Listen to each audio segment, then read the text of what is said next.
Hello दोस्तों, स्वागत है आप सभी का फिजिक्स की ऑनलाइन क्लास में। सभी को गुड मॉर्निंग। जो मेरे युवा साथी है उन सभी को गुड मॉर्निंग। चलो तो अपन स्टार्ट करते हैं कल से नेक्स्ट टॉपिक पे। कल अपन ने पढ़ा था कि कुछ इलेक्ट्रॉनिक्स से रिलेटेड कुछ डेफिनेशन पढ़ी थी, जो 5, 7, 8 डेफिनेशन थी। उसके आगे अपना सेकेंड टॉपिक आता है किरचॉफ लॉ। अब किरचॉफ लॉ क्या होता है अपने पास, तो अपना टॉपिक है किरचॉफ के नियम या किरचॉफ लॉ। किरचॉफ ने क्या किया था, किरचॉफ ने अपन को 2 नियम दिए थे। 2 नियम यानी किरचॉफ, पहली बात तो किरचॉफ के नियम क्यों दिए जाते हैं, यानी कोई भी इलेक्ट्रॉनिक सर्किट होते हैं, यानी हम जानते हैं कि इलेक्ट्रॉनिक सर्किट ईजी भी होता है, जटिल भी होता है, तो उन्हीं इलेक्ट्रॉनिक सर्किट को सॉल्व करने के लिए किरचॉफ ने क्या किया, 2 नियम दिए। तो उसी 2 नियम को हम एक एक नियम देखते हैं। तो किरचॉफ का सबसे पहले बात करते हैं किरचॉफ का प्रथम नियम यानी किरचॉफ का फर्स्ट लॉ।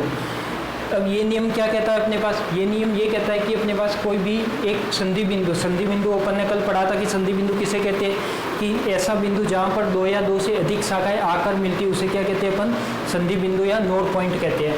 तो ये नियम कहता है कि किसी संधि बिंदु पर आने वाली धारा, मान लिया कि अपने पास ये संधि बिंदु है, ये क्या है, कोई अपना नोड पॉइंट है। यहाँ पर आने वाली धारा और जाने वाली धारा, यहाँ पे बात हो रही है आने वाली धारा की। मान लिया कि अपने पास एक तो ये धारा आ रही है,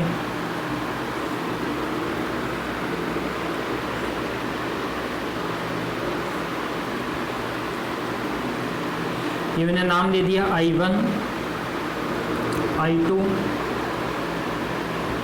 I3। ये धारा जा रही है I4 और ये धारा जा रही है I5। तो ये नियम कहता है कि अपने पास कोई भी एक संधि बिंदु ले लिया, यानी ये क्या है अपना एक नोड पॉइंट है, ये वाला हो गया अपना संधि बिंदु। यहाँ पे अपन ने क्या किया, संधि बिंदु वही कहलाता है जहाँ 2 या 2 से अधिक शाखाएं मिलती है। तो देखो यहाँ पे टोटल कितनी शाखाएं मिल रही है अपनी, नाम दे देते हो यहाँ पे 1, 2, 3, 4 और 5 शाखा, यानी 5 ब्रांच है। यहाँ पे एक ही संधि बिंदु पर क्या हो रही है, 5 शाखाएं आकर मिल रही है। इसका मतलब ये क्या है, संधि बिंदु, क्योंकि संधि बिंदु पे क्या होता है 2 या 2 से अधिक शाखाएं आकर मिलती है।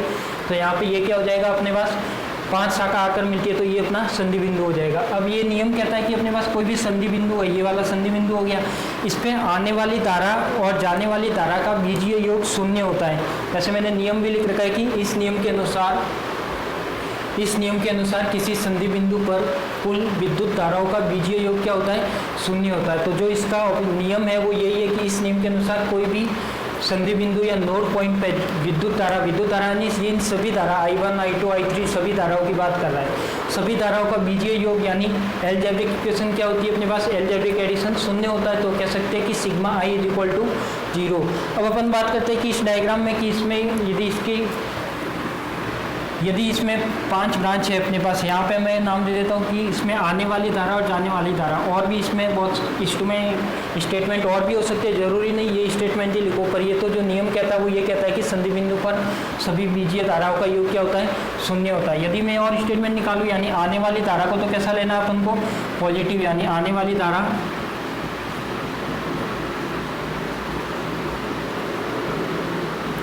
धारा हमेशा कैसी होगी, पॉजिटिव होगी।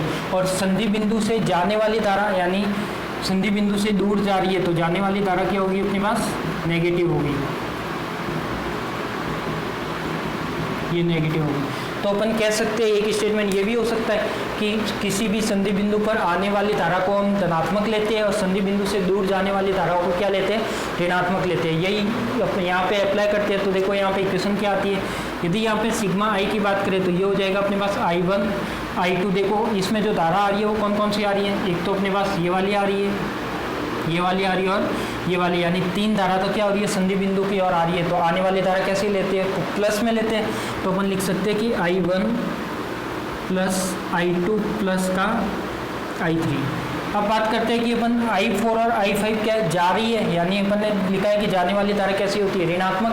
तो इसको मैं लिख सकता हूँ माइनस का I4 माइनस का I5 = 0। यहाँ पे यदि माइनस माइनस वाले सभी एक साइड ले जाओ तो क्या होगा अपने पास, I1 प्लस I2 प्लस का I3 = I4 प्लस का I5। इससे एक और स्टेटमेंट निकल सकता है अपना, क्या निकलेगा, देखो इससे स्टेटमेंट निकल सकता है कि I1, I2, I3 तो क्या है, I1, I2, I3 आने वाली धारा है, I4 और I5 क्या है, जाने वाली धारा है। दोनों धारा क्या है अपने पास, बराबर है, इक्वल है। यानी अपन कह सकते हैं, यदि इसके बेस पे यदि स्टेटमेंट लिखना चाहे तो लिख सकते हैं कि किसी भी संधि बिंदु पर या किसी भी संधि बिंदु पर आने वाली धाराओं का बीजीय योग जाने वाली बीजीय धाराओं के बीजीय योग के बराबर होता है, कह सकते हैं इससे। तो अपने पास कितने स्टेटमेंट हो गए, इस नियम के 3 स्टेटमेंट हो गए। इस नियम के अनुसार किसी संधि बिंदु पर कुल विद्युत धाराओं का बीजीय योग 0 होता है, फर्स्ट स्टेटमेंट। सेकंड हो सकता है कि अपने पास जो आने वाली धारा है उस संधि बिंदु की और आने वाली धारा पॉजिटिव होगी, संधि बिंदु से दूर जाने वाली धारा नेगेटिव होगी। नेक्स्ट स्टेटमेंट अपन लिख सकते हैं कि आने वाली धाराओं का बीजीय योग यानी निवेशी धाराओं का बीजीय योग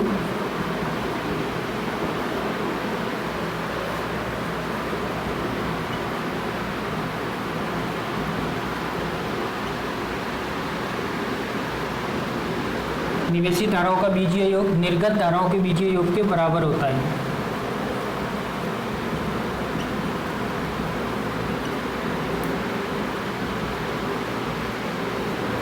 निर्गत धाराओं के बीजीय योग के बराबर होता है।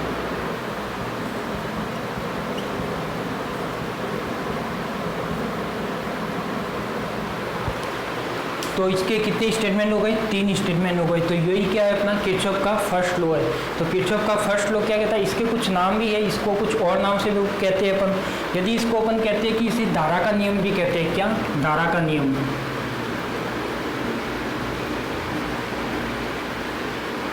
धारा का नियम क्यों कहते हैं, धारा का नियम इसलिए कहते हैं क्योंकि यदि इस नियम की सहायता से अपन क्या है किसी भी ब्रांच में या किसी भी शाखा में धारा का मान ज्ञात कर सकते हैं, इसलिए इसके क्या कहते हैं अपन, धारा का नियम कहते हैं। तो इसके उपनाम है वो एक तो धारा का नियम, एक इसे कहते हैं अपन संधि का नियम। तो फर्स्ट हो जाएगा धारा का नियम और एक हो जाएगा अपने पास संधि का नियम। तो ये दोनों क्या अपने पास नियम है। तो कह सकते हैं इसके देखो किरचॉफ के प्रथम नियम के उपनाम फर्स्ट लॉ से भी कहते हैं, धारा का नियम भी कहते हैं और संधि का नियम भी कहते हैं। तो संधि का नियम क्यों कहते हैं, क्योंकि ये किसके लिए बात कर रहा है, एक नोड पॉइंट के लिए बात कर रहा है, यानी एक नोड पॉइंट के लिए बात कर रहा है। तो ये क्या कहलाता है अपना संधि का नियम। तो इसका जो 3 स्टेटमेंट हो गए अपने पास, फर्स्ट हो गया इस नियम के अनुसार किसी संधि बिंदु पर विद्युत धाराओं का बीजीय योग 0 होता है, यानी ये वाला कोई भी संधि बिंदु हो गया, इस पर जितने भी अपने पास धाराएं हैं उसका बीजीय योग क्या होना चाहिए, 0 होना चाहिए, यानी सिग्मा i इक्वल टू क्या होना चाहिए, 0 होना चाहिए। एक अपन ने लिखा है कि जो संधि बिंदु के और आने वाली धारा को कैसे लेते हैं, धनात्मक लेते हैं, पॉजिटिव लेते हैं, और संधि बिंदु से दूर जाने वाली धाराओं को क्या लेते हैं, ऋणात्मक लेते हैं। तो वो भी लिख सकते हैं कि आने वाली धारा क्या होगी, पॉजिटिव, जाने वाली धारा क्या होगी, नेगेटिव। इसी तरह अपन लिख सकते हैं तीसरा स्टेटमेंट जो अपन ने यहाँ से निकाला है कि इसमें देखो आने वाली धारा पॉजिटिव ले ली, जाने वाली धारा नेगेटिव ले ली। यदि इसको माइनस वाले एक साइड ले तो ये क्या हो जाएगा, ये आने वाली धाराओं का योग, ये जाने वाली धाराओं का योग, यानी अपन कह सकते हैं कि निवेशी धारा, यानी जो धारा आ रही है संधि बिंदु की और वो क्या कहलाएगी, इनपुट करंट, या निवेशी धारा जो बाहर जा रही है संधि बिंदु से दूर जा रही है वो क्या कहलाएगी, निर्गत धारा। तो कह सकते हैं कि निवेशी धाराओं का बीजीय योग क्या होता है, 0 होता है, और निर्गत धाराओं के बीजीय योग निवेशी धाराओं का बीजीय योग निर्गत धाराओं के बीजीय योग के क्या होता है, बराबर होता है। यानी ये स्टेटमेंट अपना कहाँ से निकला, यहाँ से निकला, इस इक्वेशन से। अपने पास जितनी भी धारा आ रही है उसका बीजीय योग करना है, और जो दूर धारा जा रही है यानी यहाँ पे जो करंट बाहर जा रहा है उसका एडिशन करना है। तो वो दोनों क्या होंगे अपने पास, बराबर होंगे। तो 3 स्टेटमेंट निकले, तो इस नियम में क्या तीनों स्टेटमेंट निकाल सकते हैं। इसके 2 नाम है, धारा का नियम भी कहते हैं और संधि का नियम भी कहते हैं। देखते हैं इस बेस पे एक न्यूमेरिकल देखते हैं। ये आपको नोट्स में प्रॉपर तरीके से लिखना है, नोट्स बनाते हुए अच्छे से।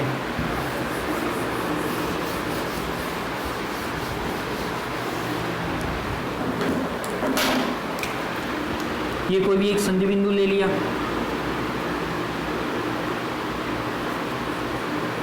वैसे तो 12th में भी आपने ये पढ़ रखा है, पर अपने भी सिलेबस में है तो एक बार बता देता हूँ। ये R1 हो गया, ये R2 हो गया, ये R3 हो गया और ये R4 हो गया।